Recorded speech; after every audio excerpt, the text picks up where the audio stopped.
मुस्तफा करीम की वो जात गिरामी वाहिद जात है जिसने दुनिया इंसानियत को एक पैगाम दिया। एक दुनिया जो शराब पीकर तूने अपने माहौल को परागंदा किया है।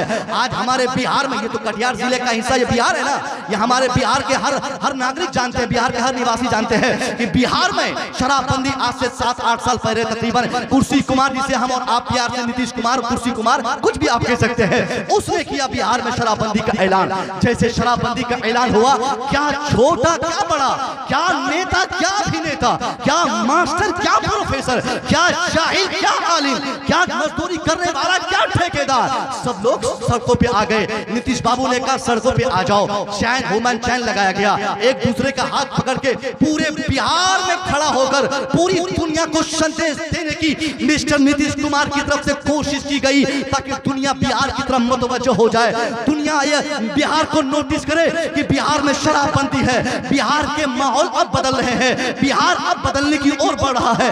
अब सब लोग नारे लगा रहे हैं, नीतीश बाबू जिंदाबाद, बिहार जिंदाबाद। क्या मुसलमान क्या हिंदू, सब लोग लगाने लगे। उसी बीच हमारे बच्चे पढ़े लिखे कॉलेज के बच्चे चले गए, वो भी बोलते हैं कि नीतीश जी आपका एहसान है, आपने शराबबंदी कर दी। हमारी बेटियां कहने लगी नीतीश जी आपका एहसान है, अब तो ठप्पा आपके तीर पे ही लगेगा क्योंकि आपने मेरे भाई को शराब से अलग कर दिया है। बहन बोलने लगी भाई को अलग कर दिया गया। बेटी कही नीतीश जी आपका शुक्रिया क्योंकि आपने मेरे अब्बा को शराब से, शराबी से दूर कर दिया। मैं ऐसे कम पढ़े कम दिमाग मुसलमानों से कहना चाहूंगा, ये कैसी नापाक सोच आपकी है। जिस मजहब की आपने कलमा पढ़ा है, आपको उस मजहब की तारीफ मालूम नहीं है। अरे ये मिस्टर नीतीश कुमार की औकात क्या है। ये बिहार का नीतीश कुमार अगर शराब की हुर्मत और खराबी का इल्म और अंदेशा इसको होता तो इसका बेटा सबसे बड़ा शराबी नहीं बनता। नीतीश का बेटा बिहार का सबसे बड़ा शराबी है, नीतीश का बेटा सबसे बड़ा गैंगी है, नीतीश का बेटा सबसे बड़ा पियक्कर और ड्रंकर्ड में नाम इसका गिना जाता है। नीतीश को अगर 7-8 साल पहले शराब की खराबी और नुकसानात का सही इल्म होता तो अपने बेटे को शराब से और शराबी से जरूर दूर किया होता। पता चला नीतीश इसका बानी और कायल नहीं हो सकता है। कौन इसका बानी है? इसका बानी आमना के लाल मसीह इंसानियत है, जिन्होंने आज से 1400 साल पहले हम मुसलमानों को नहीं बल्कि सारी दुनिया को बचाने के लिए आपने शराबबंदी का ऐलान फरमाया था। नारे तकबीर, नारे रिसालत, अल्लामा डॉक्टर मुफ्ती मुसव्विर रजा मिसबाही, पैगामे मुस्तफा कॉन्फ्रेंस।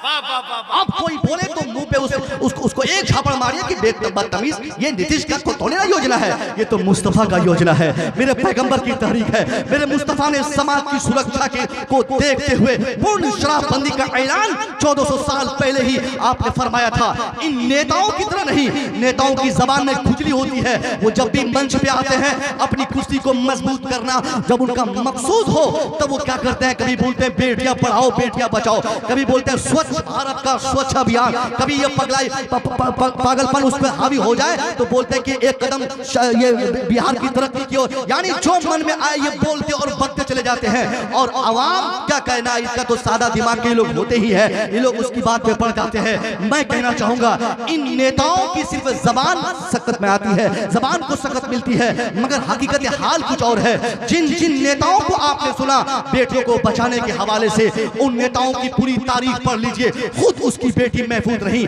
आज से तकरीबन 3 से 4 साल पहले उत्तर प्रदेश की एक बीजेपी विधायक की एक बेटी खुद घर से भाग गई, दूसरे लड़के के सामने, चमार लड़के के साथ भाग गई। आप लोगों ने पढ़ा होगा, उसका नाम मैं भूल रहा हूँ, जेल से निकल रहा है। मगर आप जानते हैं चूंकि मुझसे और हमारे उलमा से ज्यादा एक्टिव आप सोशल मीडिया पे रहते हैं, आपके बच्चे टॉयलेट में, बाथरूम में, छत पे, आंगन में जहाँ रहे खेलते कूदते, हमेशा मोबाइल चलाना, बच्चे को, बेटी को, बेटे को, सबको चलाना आता है, सब जानते हैं। यानी इन नेताओं ने जबान दे दिया कि बेटियां बचनी चाहिए, बेटियां पढ़नी चाहिए, मगर नेताओं की जिंदगी आप देखें तो उनके घर में खुद उनकी बेटियां पढ़ी लिखी नहीं, खुद उनकी मां जाहिल, खुद वो पढ़ा लिखा नहीं। कौन समझाने आएगा आपको? दिल्ली का जो सबसे बड़ा नेता इस वक्त 56 इंच का सीना वाला है, उनके पास ना तो कोई बेटी है भाई साहब, ईमानदारी से पूछिए तो मां भी नहीं है। 80 साल की मां को छोड़कर दिल्ली में अय्याशी करने वाला कौन इस जमाने में बेटा होगा? मगर मां गुजरात में है, बेटा दिल्ली में है, कोई रोकने वाला नहीं। मगर बोलता बहुत सही है कि बेटियां पढ़नी चाहिए, बेटियां बचनी चाहिए। अब मुसलमानों को 2 कदम आगे निकल के कहता है कि मुसलमान बीवियों के साथ अत्याचार करता है, जुल्म व ज्यादती करता है। मैं कहना चाहूंगा कि इन नेताओं ने सिर्फ सिर्फ पैगाम दुनिया को दिया है, अमल से रिएक्शन से उसका कोई वास्ता नहीं है। स्वच्छता का नारा इसने दिया मगर समाज को स्वच्छ इन लोगों ने नहीं किया है। बुराइयों से बचने का पैगाम नेताओं ने दिया मगर खुद ये लोग बुराई से नहीं बच पाए। बेटियों को बचाने का पैगाम नेताओं ने दिया, खुद ये लोग बेटियों को नहीं बचा पाए। बीवी को उनके हुकूक देने की बात इन लोगों ने की मगर खुद ये लोग कभी बीवी को उनके हुकूक न दे पाए। समाज को सुरक्षित करने का पैगाम इन लोगों ने जरूर दिया वोट की लालच में मगर समाज को अमली एतबार से ये लोग सुरक्षित नहीं कर पाए। दुनिया का वाहिद वो नेता, वो लीडर, वो मसीहा, वो ऐसा रहनुमा मोहम्मद अरबी सल्लल्लाहु अलैहि वसल्लम है जो सिर्फ अपने मानने वालों को, जो दुनिया वालों को पैगाम नहीं दिया है। मुस्तफा करीम ने जहां पैगाम दिया वहीं पे अमल करके भी नबी ने दिखा दिया है, अमल करके भी दुनिया को रास्ता दिखाया है। बेटियों को बचाने की बात मेरे मुस्तफा ने की, अमल से भी बेटियों को बचा के नबी ने दिखा दिया। बीबी के हुकूक की बात मेरे मुस्तफा ने की, बीबी के हुकूक देकर भी आपने बता दिया। शराब बंदी की बात आपने की, शराब बंद करके भी आपने दिखा दिया। समाज को बचाने की बात आपकी, समाज को बचाकर भी आपने दिखा दिया। इंसानियत के प्रोटेक्शन की बात आपने फरमाई, अमली एतबार से आपने इंसानों को बचाकर भी दिखा दिया। यानी मुस्तफा करीम की वो वही जात है जिसने खुद अमल भी किया, जबान से पैगाम भी दिया ताकि दुनिया सुधर जाए। अमली एतबार से दुनिया को मेरी जिंदगी एक नमूना बन जाए, दुनिया मिसाल के तौर पर मेरी जात को पेश कर सके। वही जात मेरे मुस्तफा करीम की जात गिरामी है। हम और आप जिस नबी के मानने वाले हैं वो नबी दुनिया के सबसे बड़ा मसीहा है। उनके सामने दुनिया का किसी रहनुमा का कोई पैगाम टिकने का नहीं। दुनिया का हर रहनुमा एक फील्ड का, कोई दो फील्ड का, कोई 3 मैदान का हीरो रहा है मगर दुनिया की तमाम जरूरतों को अपनी जिंदगी में अमली एतबार से सिमट कर और बता देने वाला अगर कोई है तो वो मोहम्मद अरबी सल्लल्लाहु अलैहि वसल्लम है। मैं हम और आप उसी नबी के मानने वाले हैं। अब मैं आपसे जो सच्ची बात बताने जा रहा हूँ वो कौन सी बात है? मेरे मुस्तफा 40 साल तक आखिर आप क्या किए? 40 साल तक घूम घूम कर आपने इंसानियत के हुकूक की बात आपने फरमाई। एक आदमी का हक दूसरे आदमी के ऊपर क्या बनता है, ये पैगाम मुस्तफा का, ये जलसे का पैगाम है। इसको आप गौर से सुनिएगा। मेरे मुस्तफा ने अमल से पैगाम दिया कि हमको तजारत किस अंदाज से करनी है, हमको समाज में किस एतबार से रहना है, गैर मुस्लिम भाई का एहतराम हमको किस एतबार से करना है। वरना जिस जमाने में, जिस पीरियड में 40 साल के बाद मेरे मुस्तफा तमाम अहले अरब को इकट्ठा करके आपने ऐलान फरमाया था, ए लोगो मुझे पहचानो मैं कौन हूँ। 40 साल हो गए तेरे माहौल में रहकर तबलीग में करता रहा, अब ये बताओ कि तुम में से किसी ने मुझे कभी झूठ बोलते हुए सुना या देखा? सारा मजमा बोल उठा कि नहीं, आप सादिकुल वादुल अमीन है, आप दुनिया के सबसे सच्चे और बेहतर इंसान है। आपसे बड़ा बेहतर और नेक इंसान तो मेरी निगाहों ने किसी को नहीं देखा। पूरे मजमे से एक ही आवाज आ रही थी, आप मोहम्मद अरबी हो, आप सबसे अच्छे हो, आप सबसे नेक हो, आप सबसे सटीक और सच्चे हो। जब सारा मजमा पुकार उठा, उसके बाद मेरे नबी फरमाते, ए लोगो अब जब तुम मुझे जान गए हो, मेरी सच्ची बात सुनो कि मैं तुमको क्या कहने आया हो, क्यों अल्लाह ने मुझे भेजा है। लोगों ने कहा क्यों भेजा है? आपने फरमाया अल्लाह ने मुझे इसलिए भेजा है ताकि तुमको सुधारा जाए, तुमको सीधे रास्ते पे लाया जाए। एक अल्लाह के आगे तेरा सर झुके ताकि तुम मुझे नबी मानो, एक खुदा की इबादत करो। जैसे मेरे मुस्तफा सच्ची बात का ऐलान अपनी जबान से अहले अरब के सामने रखे हैं, वही अरब के बदसिफत लोग जो अभी से चंद सेकंड पहले कहे थे कि आप सबसे सच्चे हो, सबसे नेक हो, सबसे अच्छे हो, सादिकुल वादुल अमीन हो, उन्हीं लोगों की जबान से एक आवाज निकली कि आप तो पागल लग रहे हो, नौज बिल्लाह, आप दीवाना हो गए हो। लोगों ने वहीं से गालियां देना मुस्तफा को शुरू किया। लोगों ने मेरे मुस्तफा को अजियत दी, किसी ने पत्थरों की बारिश की, किसी ने क्या कहते हैं गालियां दी, किसी ने ओझड़ी आपके ऊपर डाला। तमाम मजालिम को, तमाम दुख और मुसीबत को मेरे मुस्तफा, मेरे पैगंबर सहते रहे। जरा गौर से सुनना कटियार के सुन्नी मुसलमानों, गौर से सुनना। मुस्तफा की ये भी सुन्नत है कि आदमी अगर तबलीग कर रहा है, जलसा कर रहा है, नेक काम कर रहा है, मस्जिद की जिम्मेदारी उसके सुपुर्द है, मदरसा वो संभाल रहा है, स्टेज वो संभाल रहा है, वो वक्त का खतीब और शायर है, चाहे जिस जाविये और मैदान में हो, अगर वो दीन का काम कर रहा है, कोई अगर उससे बेईमान बोल रहा है तो नबी की सुन्नत समझकर सहना उसकी जिम्मेदारी है। कोई उसे शैतान बोल रहा है तो नबी की सुन्नत समझकर मुस्कुराना उसकी जिम्मेदारी है। अगर किसी खजांची को, मस्जिद के किसी मुतवल्ली को गांव का चंद लोगों ने कह दिया कि ये बहुत दलाल है, ये बहुत ज्यादा पैसा मस्जिद में खाता है, तो मुस्कुरा कर सीने से लगाना भी उसका काम है। मेरे मुस्तफा की सुन्नत ये भी है। अब मेरे मुस्तफा क्या कर रहे हैं, अरब के जिन लोगों ने पत्थरों की बारिश की थी, चंद मुसलमान मौजूद थे। मुसलमानों ने कहा सरकार ये लोग आप पर पत्थरों की बारिश कर रहे हैं, आप बदुआ फरमाइए, ये लोग को अल्लाह तबाह फरमा देगा, आप इजाजत दीजिए। हज़रत फारूक आज़म ने कहा था कि आप इजाजत दे दें तो आपके दुश्मन की गर्दन में उतार दूं। सरकार आप इजाजत दे दें। मुसलमानों ने इजाजत मांगी कि आप इजाजत मरहमत फरमा दें ताकि मैं आपके दुश्मनों का खात्मा कर सकूं। मगर मेरे मुस्तफा मुस्कुरा कर फरमा रहे हैं, ए मेरे मानने वालों, ए मेरे दोस्त, मेरे यारों, सुनो सुनो, मैं देख रहा हूं, मेरी निगाहें देख रही है कि जिन लोगों ने मेरे ऊपर पत्थरों की बारिश की है, वक्त रहेगा उन्हीं की औलादों में से मेरे ऊपर दरूद शरीफ की बारिशें करेंगी। जिन लोगों ने मेरे ऊपर तलवार तानी है, एक दिन ऐसा भी आएगा मेरे नाम पे यही लोग तलवार खाने को तैयार हो जाएंगे। जिन लोगों ने मेरे ऊपर औजलियों की बारिश करने पर पहल किए थे, एक दिन आएगा मेरे नाम पे तमाम तकलीफें सहने को तैयार होंगे। और ऐसा आया भी। मुस्तफा करीम की 23 साला तबलीगी जिंदगी में वो चेंजिंग, वो बदलाव, वो तब्दीली आ गई अरब के सरजमीन पे। जिन लोगों ने माओ को मेले में बेचा था, जिन लोगों ने बीवी को अस्तबल में सुलाया था, जिन लोगों ने बेटियों को जिंदा तरगोर किया था, जिन लोगों ने बहनों के हुकूक छीना था, उन लोगों में ऐसी तब्दीली आई। जिन लोगों ने कुरान पर पाबंदी की बात की थी, जिन लोगों ने मुस्तफा के कानून को फैलने न देने पर तहरीकें चलाई थी, अब उन लोगों में ऐसी चेंजिंग, ऐसा बदलाव आया। इतनी नमाजें पढ़ी वो लोग, उन लोगों ने पढ़ी जिन लोगों ने नमाज पर पाबंदी की बैठाई थी, इतनी नमाजें पढ़ी कि कुरान उनकी नमाज का तज़किरा करते हुए कहता है, तराहुम रुक्अन सुजदा यब्तगूना फज़लन मिनल्लाहि व रिज़वाना। यानी इतनी नमाजें पढ़ने लगे, नमाज पढ़ना उनका काम हो गया। अब उन लोगों ने कैसा अपने आप को बदला, माओ को बेचने वाला अपनी माओ के कदमों के नीचे अल्लाह की जन्नत तलाशने लगे। माओ को बेचने वाला, बेटी को जिंदा दरगोर करने वाला, अपनी बेटी को भी बाइस से खैर बरकत समझने लगे। बहन के हुकूक छीनने वाले लोग अपनी बहन से मोहब्बत करने लगे। ये मुस्तफा करीम का ही पैगाम है। यही पैगाम मुस्तफा कॉन्फ्रेंस से आपके लिए है। मेरे मुस्तफा का यही पैगाम है। मुस्तफा करीम ने इंसान का माइंड ऐसा चेंज किया। जिस जमाने में लोगों ने माओ को बेचा था, अब उस माओ को बेचने वाले लोगों में माओ के हवाले से इतनी मोहब्बत पैदा हो गई, इतना उसका जज्बा बेदार हो गया कि अब वो लोग अपनी जन्नत, अल्लाह की बनाई जन्नत कहीं और नहीं, मुस्तफा के फरमान के मुताबिक वही बाजार में बिकने वाली माओ के कदमों के नीचे खोजने लगे। ये बदल दिया मेरे मुस्तफा ने। यही पैगाम था मेरे नबी का, यही पैगाम मेरे मुस्तफा ने अमल से भी दिया है। एक मर्तबा मेरे मुस्तफा मस्जिद नबवी में दाखिल हुए। आपके दुखूल के फौरन बाद तमाम सहाबा जो मस्जिद में मौजूद थे, सब लोग अदबन खड़े हो गए। मुस्तफा करीम मसल्ले इमामत पर है, ज़ारो कतार रो रहे हैं। सहाबा ने अर्ज किया, सरकार आप नमाज पढ़ाने आए हैं, नमाज का वक्त निकला जा रहा है, आप मसल्ले इमामत पर जलवा फरून है, आप रो क्यों रहे हैं? मुस्तफा करीम फरमाते हैं, ए मेरे सहाबा सुन लो, हाँ मैं नमाज पढ़ाने आया हूँ, मगर मैं जैसे आया तुम लोग इज्जत के लिए खड़े हो गए, मैं इसलिए रो रहा हूँ। नबी का फरमान सुनो, ईमान मचल जाएगा।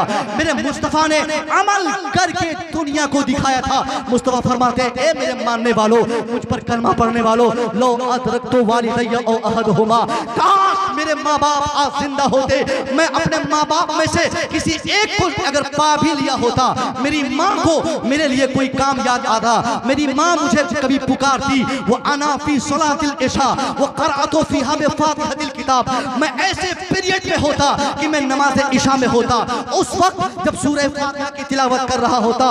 नमाज अल्लाह के लिए होती है। जरा ईमान ताज़ा होना चाहिए आपका। अगर आप मेरी बात समझ रहे हैं, अगर समझ रहे हैं, सुधरने का शौक आपके दिलो दिमाग में है, तो जरूर मजमे में सन्नाटा खाना चाहिए और उठना बैठना बंद होना चाहिए। मेरे मुस्तफा जो नमाज पढ़ रहे हैं अल्लाह के लिए, फिर भी फरमा रहे हैं, ए मेरे मानने वालों, मैं नमाज इशा में होता, वो क़राअतु फीहा बिफ़ातिहतिल किताब, और उस पीरियड में सूरह फातिहा की तिलावत में नमाज में कर रहा होता। मेरी माँ मुझे पुकारती, मैं अल्लाह की नमाज छोड़कर माँ की पुकार में हाजिर देता। नारे तकबीर, नारे रिसालत, पैगामे मुस्तफा कॉन्फ्रेंस। मुस्तफा फरमाते में नमाज तोड़ देता। पहले माँ की मोहब्बत, ये फर्ज और क्या बोलते हैं कि नफल उफल नमाज के लिए वो अना फी सलातिल इशा का लफ्ज़ से पाक है, नमाज इशा में होता। कुछ लोग कह सकते हैं कि कोई दूसरी नमाज होगी, सुन्नत नमाज होगी, कोई तीसरी नमाज होगी, नहीं, फर्ज नमाज रखी, उसको तोड़कर मैं अपनी माँ की मोहब्बत पे हाजिरी देता। अब उन बेटों को सोचना चाहिए जो बेटे अय्याश हैं। 18 साल माँ ने पाला, दिल्ली भेजा कमाने के लिए ताकि 80 साल की बूढ़ी माँ के काम बेटा आ जाए, 80 साल के बूढ़े बाप का काम बेटा आ जाए। मगर बेटा इतना अय्याश निकला है, एंड्रॉइड सेट उसके हाथ में आ गया, 10-20 हजार रुपया महीना अब वो कमा रहा है। 1-2 साल के बाद उसकी शादी होगी।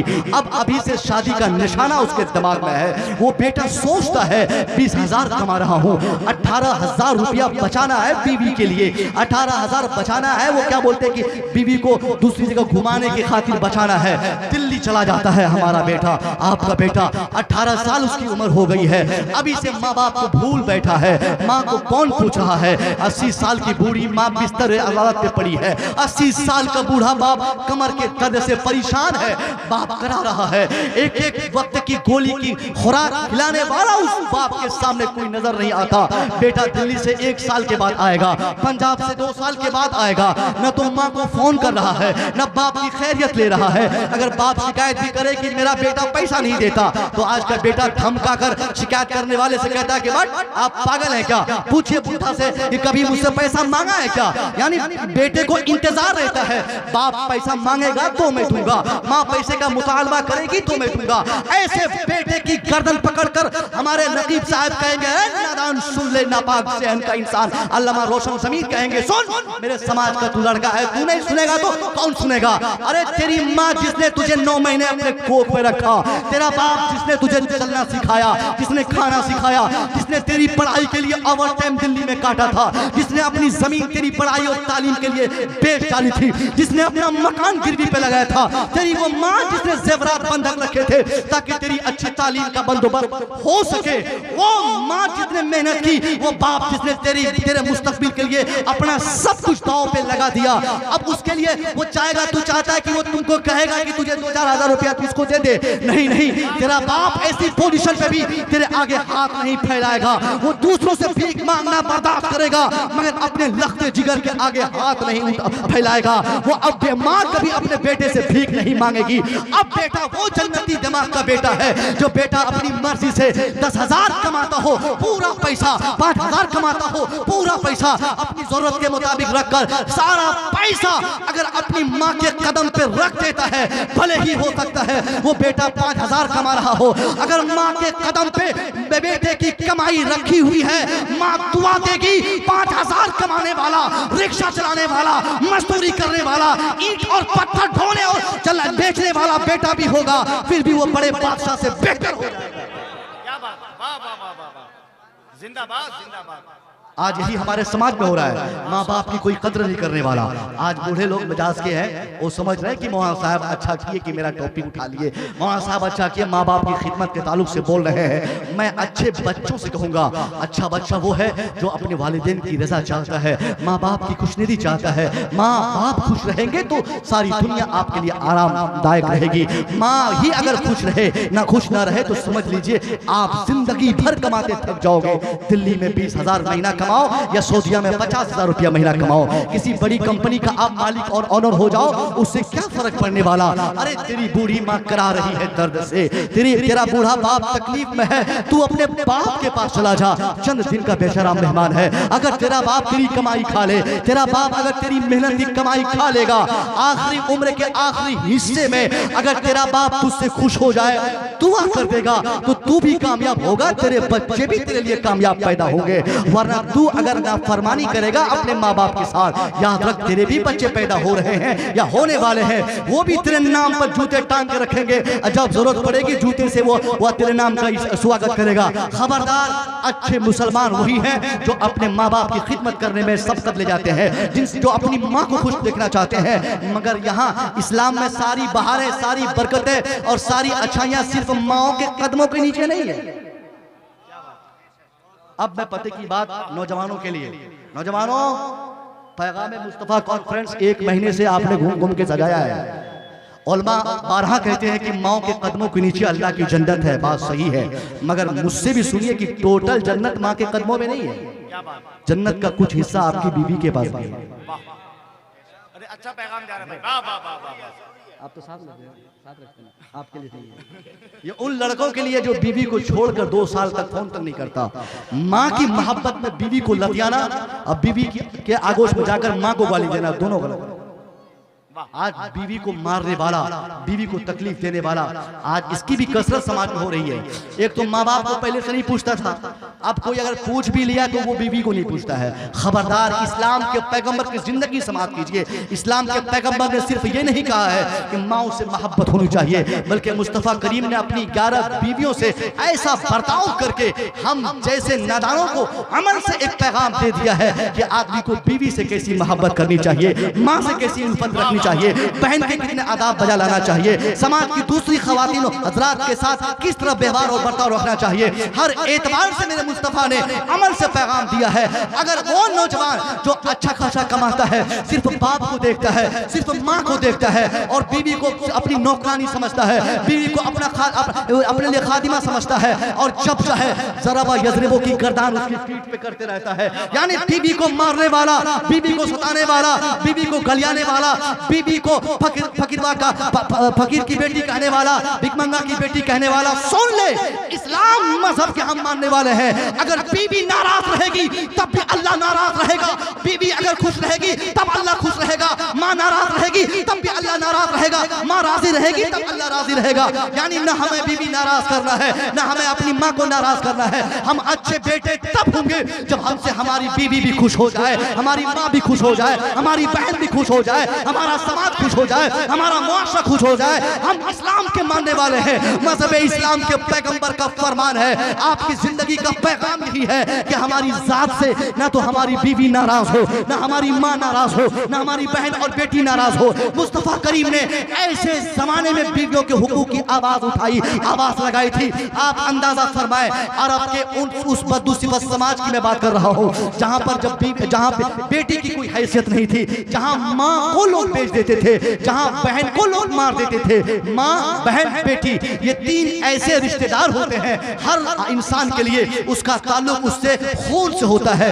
यानी माँ से हमारा और आपका ताल्लुक ब्लड से है, बहन से हमारा रिश्ता खून से है, बेटी से हमारा और आपका रिश्ता खून से है। आप अंदाजा फरमाएं कि जिस समाज में बेटी जो खूनी रिश्तेदारों में से है उसको लोग जिंदा दरगोर कर देते थे, उस मुआशरे में ये बहन को लोग उसके हुकूक खा लेते थे, दबा देते थे। जिस मुआशरे में माँ जो खूनी रिश्तेदार है उनको लोग बेच देते थे, तो उस समाज में बीवी के साथ क्या दुर्व्यवहार होता होगा, बीवी के साथ कितना अत्याचार किया जाता होगा, बीवी को लोग किन किन जिहत से सताते और परेशान कर रहे होंगे, उस समाज का आप अंदाजा फरमाएं। ऐसे मुआशरे में मेरे मुस्तफ़ा ने बीवी से मोहब्बत करने का अमली एक पैगाम क्या दिया है। एक मर्तबा सरकार तशरीफ फरमा है, सामने सैयदा आयशा पानी पी रही है, मुस्तफ़ा देखकर मुस्कुरा रहे हैं, मुस्कुरा कर नबी फरमाते हैं, ए आयशा पानी पी रही है। आयशा, हजरत आयशा कहती है, सरकार जी पानी पी रही हूँ। आयशा, आधा गिलास पानी ही पीना, बचे हुए आधा गिलास पानी मेरे लिए छोड़ देना। सैयदा आयशा क्या करती है, आधा गिलास ही पानी पी लेती है, बचे हुए आधे गिलास पानी को अपने शौहर के लिए छोड़ती है। वो नौजवान सुने, वो माँ बिलखुसूस सुने जो अपनी निगाहों के सामने अगर देख ले, माँ लोग आज हमारी माँ देख ले कि बेटा और बहू एक ही प्लेट में खा रहे हैं, तो कयामत आ जाएगी उस घर। अच्छा अच्छा है कि नहीं? अरे अभी इंडिया में यानी मैं क्या कह रहा था कि वो माए जो अपने बेटे को अपनी बहू के साथ खाते हुए देख ले तो कयामत आ जाती है। अब 2 दिन तक ना तो वो बहू से बात करेगी और ना वो अपने बेटे से बात करेगी। अरे ये क्या मामला भाई? मुस्तफ़ा का अमल सुनो, मेरे मुस्तफ़ा क्या फरमा रहे हैं। मेरे मुस्तफ़ा कहते हैं कि आयशा आधा गिलास पानी ही पीना, बचे हुए आधे गिलास पानी को मेरे लिए छोड़ देना, मुझे भी प्यास का एहसास है। सैयदा आयशा आधा गिलास पानी पी लेती है, बचे हुए आधे गिलास पानी को नबी की बारगाह में पेश करती है। मुस्तफ़ा पानी लेते हैं, पीने की कोशिश करते हैं, मुंह के करीब ले गए, छोड़ दिए, चारों तरफ गिलास निहार रहे हैं। मुस्तफ़ा गिलास में अपनी निगाहें दौड़ा रहे हैं, देख रहे हैं, फिर छोड़ देते हैं, फिर अपने होंठों होठों के करीब ले गए, फिर छोड़ दिए। सैयदा आयशा देखते देखते अर्ज करती हैं, सरकार अभी तो आपने फरमाया कि मुझे प्यास लगी है, तुम पानी छोड़ देना। मुस्तफ़ा करीम की बारगाह में आपकी जौजा कहती है कि सरकार आपने कहा था पानी छोड़ने के लिए, मैंने आधा गिलास पानी पिया, आधे बचे गिलास पानी को आपके हवाले किया। गिलास भी साफ है, पानी भी साफ है, मौका भी गनीमत है क्योंकि आपको प्यास का एहसास है, ये आपने अभी बताया है, फिर भी गिलास आपके हाथ में है, पानी पी क्यों नहीं रहे हैं? मुस्तफा फरमाते हैं, ए आयशा मैं तब पानी पीऊंगा, मैं वो जगह तलाश रहा हूं जहां पर इस गिलास में तूने अपने होंठ लगाकर पानी पिया था, वहीं से मैं भी अपने होंठ लगकर पानी पीऊंगा। ये नबी की सुन्नत। तकबीर, नारे रिसालत। क्या कहने भाई, माशाअल्लाह। मुस्तफा कहते कि मैं वहीं पे अपने होंठों को रखकर पानी पीऊंगा आयशा जहां पर तूने अपने होंठ लगाए थे। अब कोई लड़का जो जिसके घर बीवी है वो अपनी बीवी को सताएगा नहीं, मोहब्बत से खाना साथ में खाएगा। वो घर जन्नती माहौल में तब्दील होता है जहां की बीवियां बिल्कुल अपने शौहर से, घर वाले से बिल्कुल खुश रहे और घर वाला ससुर सास। चुके यहाँ इतने उलमा बैठे हैं, मैं एक बड़ा मसला पैगाम मुस्तफा कॉन्फ्रेंस के बैनर तले दे दूं, बड़ा मसला बता के जा रहा हूँ। हो सकता हो कल मेरे खिलाफ हमारे जितने बूढ़े बुजुर्ग लोग हैं मेरे खिलाफ कहीं मोर्चा ना निकाल दे, मेरे खिलाफ कहीं ना कहीं कोई तहरीक से छेड़ दे कि कैसा मौलाना पूर्णिया से आकर कैसा अटपटांग मसला छेड़ दिया। लेकिन मसला मैं दलील देकर मैं बयान करूंगा। इस्लाम मजहब क्या मानने वाले हैं, कोई आसान मजहब नहीं है। मेरा मजहब कहता है, जरा गौर से सुनिएगा, इस्लाम का कहना है कि किसी भी बहू पर उसके ससुर के लिए कोई हक नहीं है। सुनो, यहाँ लोग जैसे मार्केट में चाय की दुकान में बैठे फौरन शिकायत करते हैं कि हाँ मौलाना साहब शादी तो लड़का की करा दिया मगर बहू बहुत खराब मिली है। क्या क्यों? आज तक कपड़ा खींच के नहीं दी, आज तक एक गिलास पानी ला के नहीं दी। शरअन जिंदगी भर हम में से जिसकी भी बहू हो, अगर जिंदगी भर कभी भी एक गिलास पानी न ससुर को दे न सास को दे तो शरअन कोई कबाहत नहीं है, शरी एतबार से उसकी कोई गिरफ्त नहीं है। मगर वो जन्नती बहू होती है जो अपनी मर्जी से सासू माँ का पांव दबाती है। वो जन्नती बहू होती है जो अपनी मर्जी से बूढ़े ससुर के सर पे तेल मालिश करके सुलाती है। लेकिन शरअन कोई कबाहत इसलिए नहीं है क्योंकि ससुर अगर करोड़पति भी रहे और बहू भूखी रहे 3 दिन से तो उसको खिलाना भी ससुर पे नहीं है, उसके लिए क्रीम खरीदना भी ससुर पे नहीं है, उसके लिए नाश्ते का इंतजाम करना ससुर पे नहीं है, उसके लिए साबुन तेल का इंतजाम करना ससुर पे नहीं है। शौहर पे जिम्मेदारी है कि वो अपनी माँ का भी ख्याल करे, अपनी बीवी का भी ख्याल करे। आपको कोई कुछ पूछना हो तो अपने बेटे से पूछिए, अपने बहू से नहीं। वो बहू रानी आपके घर की जीनत है, वो खुश रहेंगी तो आपका घर जन्नती माहौल में तब्दील होता चला जाएगा। मेरी बात बहुत दूर तो चली गई, ये चंद पैगाम थे जो मैं ईमानदारी से आज इस महफिल में बताना चाहा। मैंने शायद बता दिया, अमल करना आपका काम है। हर आदमी जान जाए कि वो अपनी माँ से भी मोहब्बत करे, बेटी से मोहब्बत करे, बीवी से मोहब्बत करे, समाज के हर फर्द से मोहब्बत करे, मोहब्बत से अपने समाज को रंगीन कर ले। मेरी बात बहुत तवील हो गई, मैं अर्ज ये करना चाह रहा था कि हम जिस मजहब के मानने वाले हैं उसी मजहब ने सबसे पहले इंसानियत का पैगाम दिया, उसी मजहब ने सबसे पहले मानवता का पैगाम दिया, उसी मजहब ने शराब से दूरी का पैगाम दिया। इसलिए कहा जाता है the wine is prohibited by the law of the government of today but an accurate answer is present before 1400 years in the holy Quran. The rapists, gamblers, drunkards are punished by the law of the government of today but an exact answer is present before 1400 years in the holy Quran. The rapist is punished by the law of today but an accurate answer is given by the prophet of Islam before 1400 years. यानी मैं ये कहना चाहता हूँ, आज दुनिया में बेटियों के हुकूक की बातें हो रही है, आज दुनिया बेटियों के हुकूक की बात कर रही है, मगर मेरे मुस्तफा फरमाते हैं, अल्लाह फरमाता है यूसीकुमुल्लाहु फी औलादिकुम लिज़्ज़क्रि मिस्लु हाज़िल उनसैन। यानी एक दुनिया वालों तेरी औलाद के ताल्लुक से तुझे वसीयत किया जा रहा है कि तुम अपने बेटों को जहां हुकूक दे रहे हो उसके लिए प्रॉपर्टी छोड़ रहे हो। मुस्तफा करीम और कुरान पाक के मुताबिक ये फरमान आया है, ये आदेश इस्लाम का आया है कि हम बेटों के हुकूक की भी बात करें। आज दुनिया शराबबंदी की बात कर रही है मगर कुरान ने शराबबंदी का ऐलान 1400 साल पहले ही कर रखा है। आज दुनिया जमहूरियत चिल्ला रही है मगर जमहूरियत का निजाम और इसका कॉन्सेप्ट 1400 साल पहले ही पैगंबर इस्लाम ने अपनी जिंदगी से दे दिया है। आज दुनिया स्वच्छता की बात करते हुए कहती है एक कदम स्वच्छता की ओर, मगर स्वच्छ करने के लिए, दुनिया को स्वच्छ बनाने के लिए इस्लाम के पैगंबर ने अपनी जिंदगी में कॉन्सेप्ट दुनिया को दे दिया है।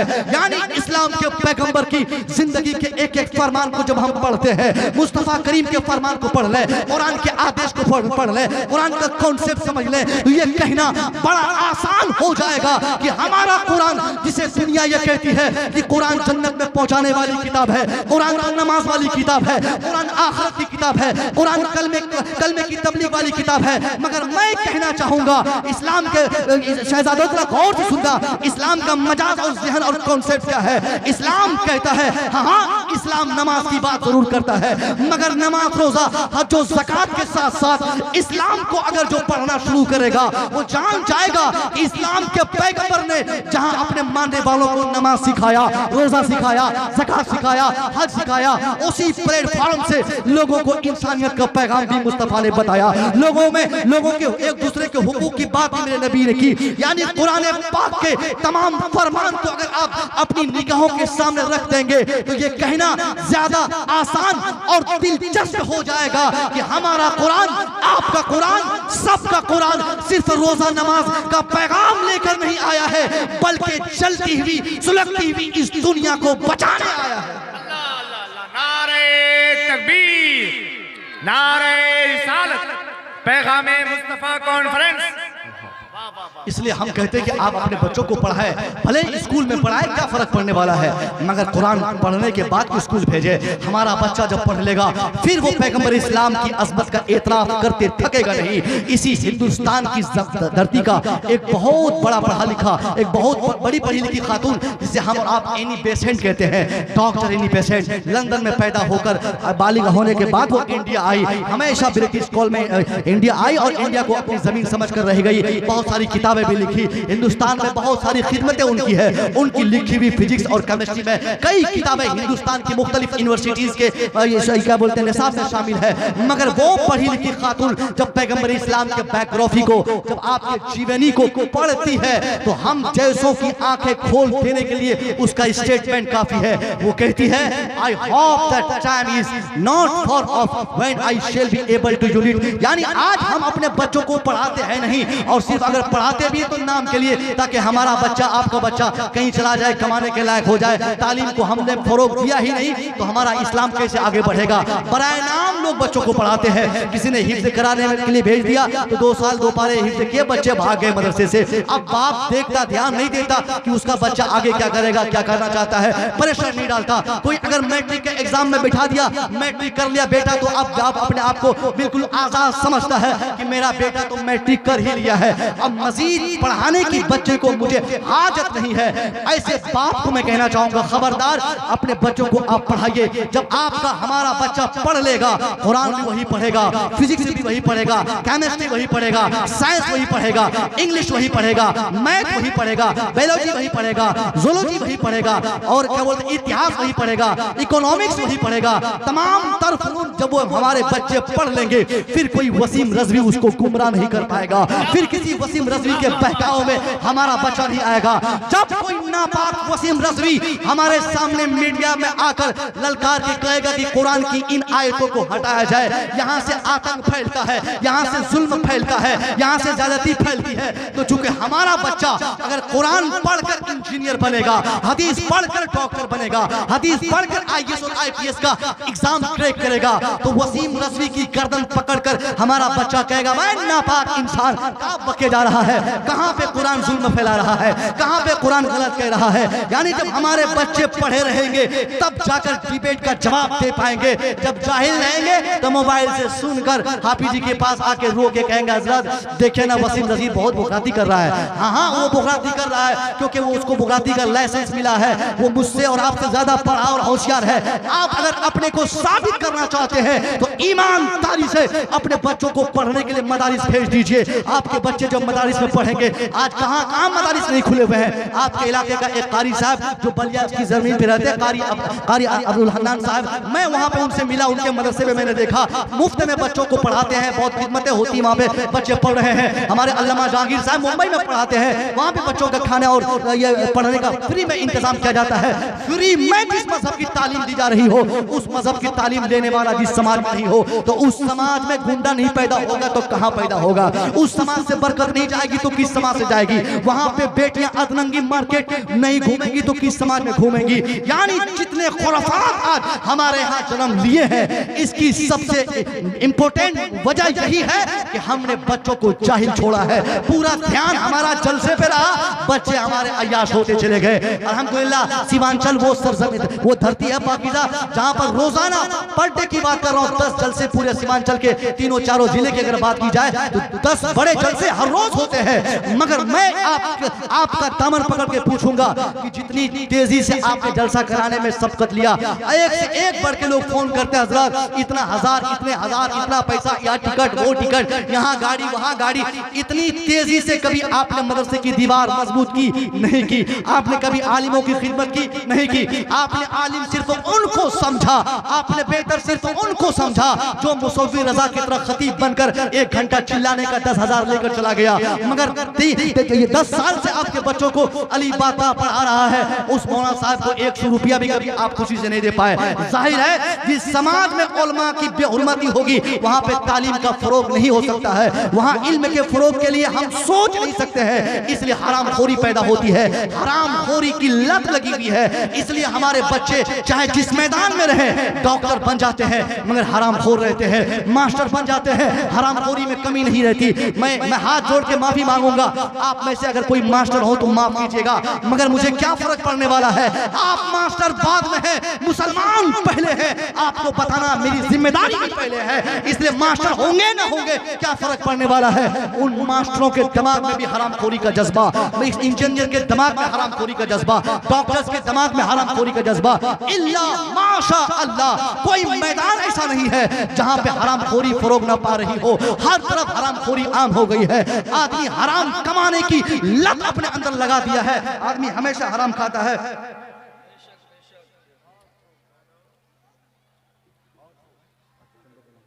यानी ये हरामखोरी की जो लत लगी हुई है, इस हरामखोरी से बचने का हमको कोई रास्ता इख्तियार करना चाहिए। आखिर ये हरामखोरी होती कैसे है और इसके असरात बच्चों पे क्या पड़ेंगे, जरा गौर से सुनिएगा। इसके असरात यही होंगे, एक मास्टर जब महीने के 25 दिन की तनख्वाह, 25 दिन पढ़ाता है, 30 दिन की तनख्वाह लेता है। अगर स्कूल में 25 दिन पढ़ाना है, 25 दिन लेना उसके लिए जरूरी होगा, मगर कितने दिन जाते हैं? 5 दिन बगैर बताए हुए गायब हो गए, 5 दिन प्रिंसिपल को बता के गायब हुए, 5 दिन अध्यक्ष जी को बता के गायब हुए। यानी 5-7 दिन स्कूल में पढ़ाए, अगर स्कूल पढ़ाने के लिए गए भी हैं, मोबाइल वही चलाएंगे, लूडो वही खेलेंगे, ताश वही खेलेंगे, जुआ वही खेलेंगे, खेती की बात वही करेंगे, पॉलिटिक्स की बात वही करेंगे। यानी यहाँ सिर्फ मास्टर की बात नहीं कर रहा हूँ, अगर कोई मदरसे का मौलवी मदरसे में पढ़ाता है वो भी ऐसा करता है तो वो भी इसके जिम्मे में है, ऐसे इसके जिम्मे में आते हैं। सबके लिए मैं ये पैगाम देता हूँ, आदमी 30 दिन की तनख्वाह लेता है, 5-7 दिन पढ़ाया, 30 दिन की तनख्वाह लिया, 30,000 की तनख्वाह उसके अकाउंट में ऐड हो गई। मैं आपसे ईमानदारी से पूछूंगा, 30 दिन में जितने दिन की तनख्वाह जायज थी वही उसके लिए बाइस खैर बरकत थी, मगर 30 दिन की कमाई में 5 दिन की हराम का पैसा चला गया, हराम की कमाई ऐड हो गई। अब हराम की कमाई उसमें जम है, 2 लाख उसके अकाउंट में है, 50,000 हराम का उसके पास है। यानी कटिहार घूमने गया, अटेंडेंस बना के भाग गया। जाहिर है कटिहार में घूमेगा, अटेंडेंस हाजिरी में रजिस्टर में अटेंडेंस कंप्लीट है, वो दिन भर का 1,000 रुपया अकाउंट में जुड़ेगा, लेकिन वो हराम का होगा।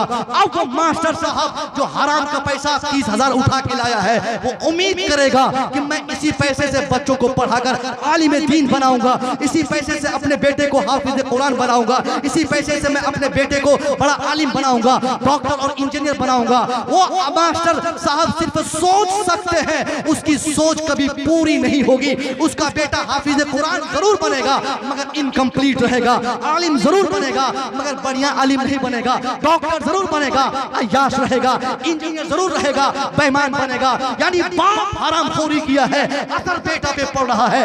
आदमी ईमानदारी से कमाए, हराम से बचकर रहे, हराम से बचकर वो कमाता रहेगा। 1 रुपया कमाएगा, उसी 1 रुपये से अगर बच्चे को पढ़ाएगा, उसका बच्चा फकीरी में भी ऐसी पढ़ाई हासिल करेगा कि बड़ा बड़ा कंपटीशन वही फाइट करके जीत लेगा। नारे तकबीर, नारे रिसालत।